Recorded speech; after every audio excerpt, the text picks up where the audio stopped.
আপনাদেরকে কেন স্টুডেন্টরা ভোট দিবে? আপনাদের আসলে কি বৈশিষ্ট্য দেখে বা কি দেখে, কি কাজকর্ম দেখে স্টুডেন্টরা আপনাদেরকে বেছে নিবে? আচ্ছা, আমরা একটা গুণগত রাজনীতির পরিবর্তন চেয়েছি। আমরা একটা গঠনতান্ত্রিক, নিয়মতান্ত্রিক এবং পরিবর্তনের জন্য যারা কাজ করতে চায় তাদের জন্য কাজ করেছি। আমরা দেখিয়েছি আমরা এর আগেও করেছি, ৫ আগস্টের আগেও করেছি। যখন যতটুকু সম্ভব ছিল, যতটুকু প্রকাশ আনা সম্ভব ছিল ততটুকু করেছি। কিন্তু ৫ আগস্ট পরবর্তী সময়ে আমরা শিক্ষার্থীদের কল্যাণে আমাদের সাধ্যমতো আমরা এমন কোনো কাজ করিনি যেটা হচ্ছে শিক্ষার্থীদের মনোভূত হয়নি, বা শিক্ষার্থীদেরকে মনোভূত হওয়ার থেকে বড় বিষয় যে তাদের কোনোভাবে হার্ম করছে কিনা, অ্যাটাক করছে কিনা। আমরা দেখেছি যে এখানে এখন পর্যন্ত রেলির রাজনীতি চলতেছে, শোডাউনের রাজনীতি চলতেছে।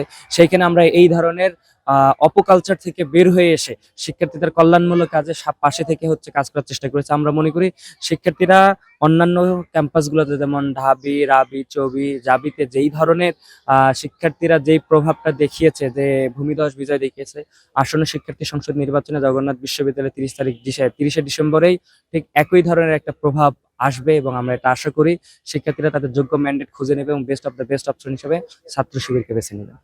আপনারা তো প্রচারণা চালিয়ে যাচ্ছেন, এতে আপনারা স্টুডেন্টদের কেমন সাড়া পাচ্ছেন? আলহামদুলিল্লাহ, আমরা আসলে উৎসব মুখর পরিবেশ পাচ্ছি। সবাই সব প্যানেল, স্বতন্ত্র প্যানেল সবাই খুব ভালোভাবে তাদের প্রচারণা চালাচ্ছে।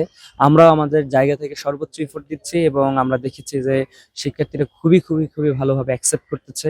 আশা করি এটার ফলাফল আমরা 30 ডিসেম্বর পাবো ইনশাল্লাহ।